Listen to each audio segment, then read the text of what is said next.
Jelang Pilpres 2024, PDI Perjuangan dan Partai Persatuan Pembangunan melakukan pendekatan. Meski pertemuan dilakukan informal dengan alasan kantor yang berdekatan dan reuni kawan lama, namun spekulasi pun muncul bahwa PDIP akan berkoalisi dengan P3.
Mas Hasto itu merupakan pertemuan antara dua sahabat yang sudah lama kenal, sahabat lama.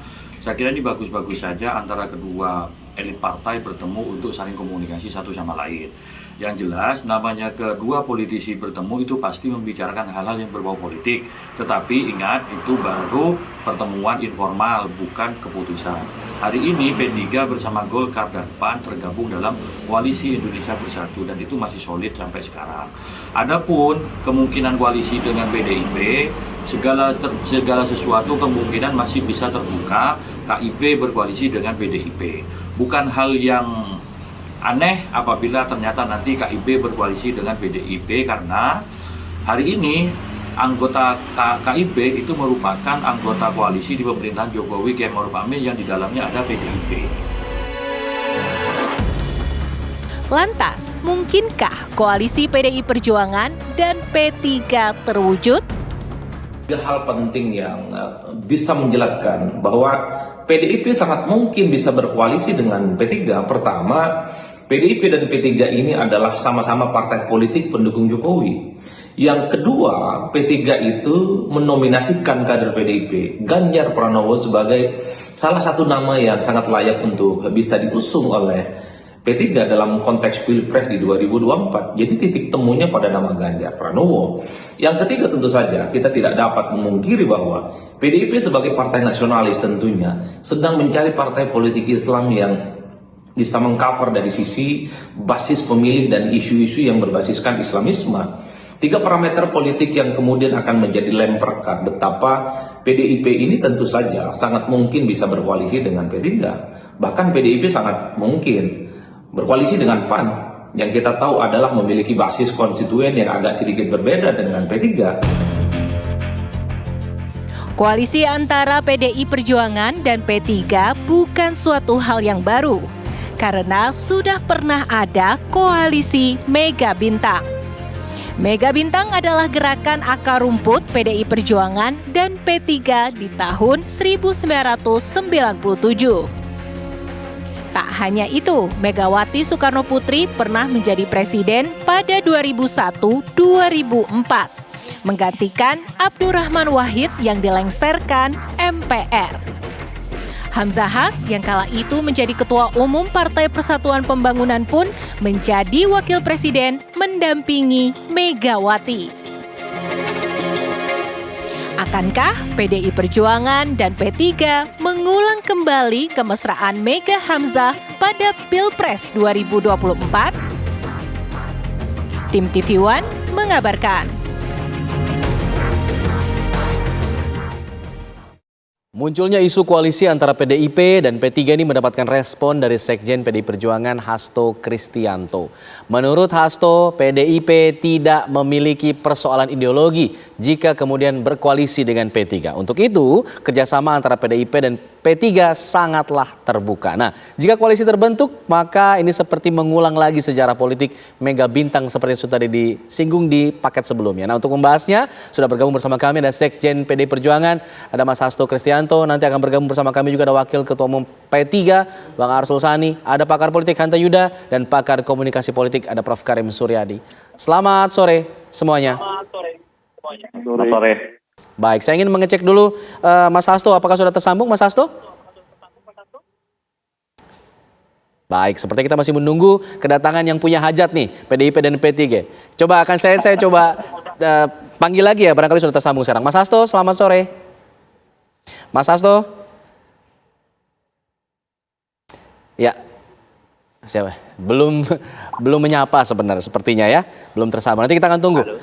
Oke, Mas Hasto sudah tersambung ya? Baik, Mas Hasto. Iya. Ya, oke, baik. Kami ingin mengkonfirmasi nih untuk pertemuan kemarin yang Mas Hasto juga mengatakan angkat suara juga bahwa potensi berkoalisi antara P3 dan PDIP ini sangat terbuka. Apakah memang itu tujuannya akan ke sana? PDIP akan menggait P3 yang memiliki basis masa Islam juga?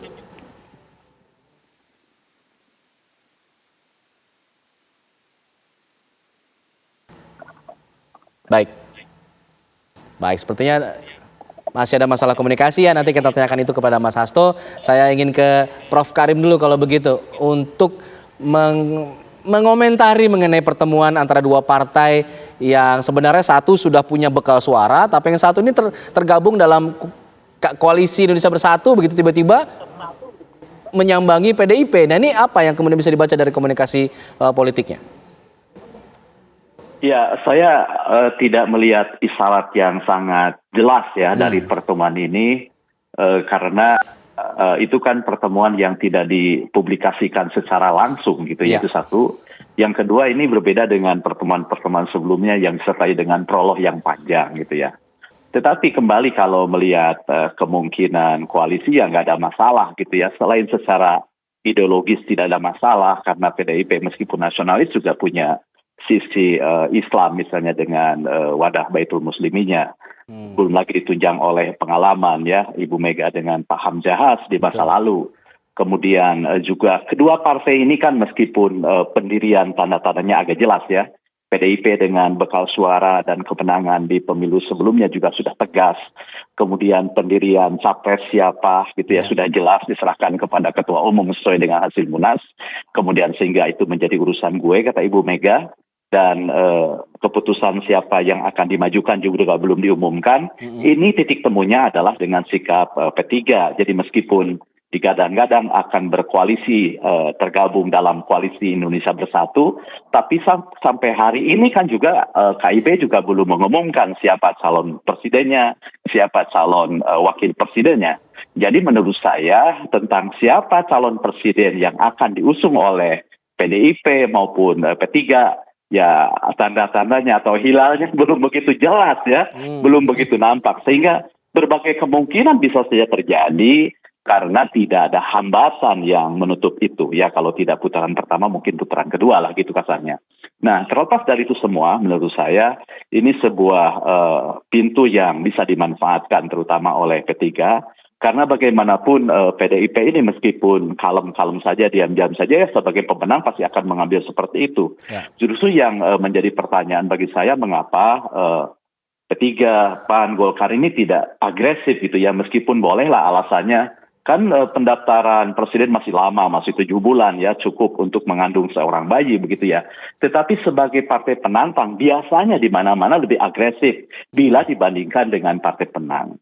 Bahwa kemungkinan ada peluang kalau diumumkan di awal itu akan digebukin. Ya iya, tetapi kan di balik gebukannya itu juga ada perkenalan. Jadi menurut saya ini sebuah peta yang masih agak buram begitu ya. Meskipun isyarat ke sana ya masih ada, tidak tertutup kemungkinan begitu, karena pendirian masing-masing partai belum diumumkan, tetapi sampai hari ini saya tidak melihat isyarat yang sangat kuat ke arah itu. Isyaratnya belum jelas akan mengusung siapa dari masing-masing kubu. Nanti saya coba ingin mengkonfirmasi lagi ke Mas Hasto dan juga Bang Arsul Sani yang sampai saat ini masih belum tersambung sepertinya ya. Saya ingin ke Mas Hanta Yuda. Kalau begitu Mas Hanta, tadi juga disebutkan ada titik temu di sini bahwa bisa dibilang ini sebagai pintu dari P3 untuk kemudian mengupayakan bisa mengusung Ganjar Pranowo. Adakah kemungkinan itu terjadi? Ya, perubahan konfigurasi koalisi masih sangat mungkin ya, masih sangat terbuka sampai dengan pendaftaran nanti, baik itu KIB, Koalisi Kebangkitan Indonesia Raya maupun Koalisi Perubahan. Jadi sangat mungkin berubah. Perubahan itu bisa faktor capresnya, faktor cawapres, isu politik yang sedang berkembang, atau faktor PDI Perjuangan yang memiliki tiket eksklusif yang kemudian menarik satu atau dua partai di dalam koalisi-koalisi tadi. Jadi masih sangat mungkin. Nah, kalau bicara titik temu antara P3 dan PDI Perjuangan, ditambah PAN sebenarnya, ketiga partai ini ada kemiripan. Satu, ada faktor capres. Betul, di PDI Perjuangan belum memutuskan, tapi nama Ganjar Pranowo kerap disebutkan salah satu alternatif. Yang kedua, PAN bahkan lebih tegas sudah menyebutkan nama Ganjar Pranowo. Di P3 juga Ganjar kerap disebutkan. Jadi ada persamaan titik temu KIB, dua partai KIB dan PDI Perjuangan adalah capresnya. Yang kedua, yang juga determinan, tidak kalah penting isunya selain capres adalah cawapres. Bahkan lebih ketat, lebih dinamis dinamikanya. Nah, di sini juga ada muncul nama. Kalau P3 tentu ada nama Erick Thohir dan nama Sandiaga Uno. Kemudian di PAN ada nama Erick Thohir kita tahu. Sementara PDIP belum. Karena itu ada kemungkinan mereka persamaan titik temu juga berpotensi di cawapres. Yang ketiga adalah faktor Pak Jokowi. Mereka selain berada semua di dalam partai koalisi Pak Jokowi adalah kingmaker. Selain Ibu Mega yang punya boarding pass ya di PDI Perjuangan, faktor Jokowi juga menjadi faktor yang bisa mempersatukan ketiga partai ini.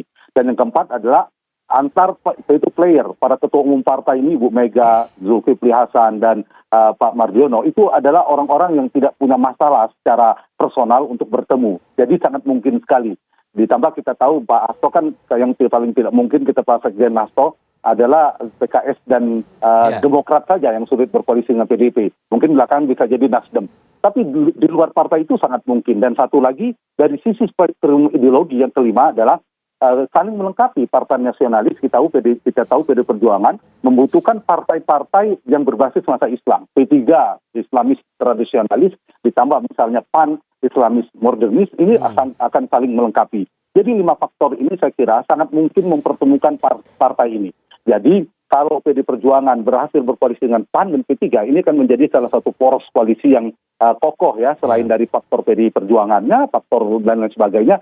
Nah, pertanyaan kemanakah Golkar? Bisa jadi di dalam, tapi bisa juga Golkar mungkin bergabung ke misalnya Pak Prabowo. Bisa saja muncul nama Prabowo Erlangga Hartarto. Jadi faktor-faktor figur ini yang saya kira yang akan dinamis ya, akan merubah peta konstelasi yang menyebabkan di mana KIB sampai hari ini di 3 partai itu belum secara resmi menyebutkan capresnya, titik temu belum ada. Koalisi Perubahan sudah ada Anies Baswedan, kemudian Prabowo dan PKB dan Gerindra sudah ada nama Prabowo, tapi partai ini satu-satunya belum ada. Jadi sangat mungkin kalau ditanya apakah mungkin bergabung dengan PDI Perjuangan, saya kira sangat mungkin. Faktor capres, faktor cawapres, faktor isu politik, dan faktor PDI Perjuangan yang mungkin menarik salah satu dari nama-nama tadi. Kalau Ganjar, Pak Arsul sering menyebutkannya sebagai capres Pak Arsul ya. Sebagai cawapres, Pak Arsul kerap menyebut Erick Thohir, kalau nggak Erick Thohir, Sandiaga Uno. Jadi banyak persamaan di antara partai-partai ini ketimbang faktor titik perbedaannya, titik temunya lebih banyak dan lebih besar.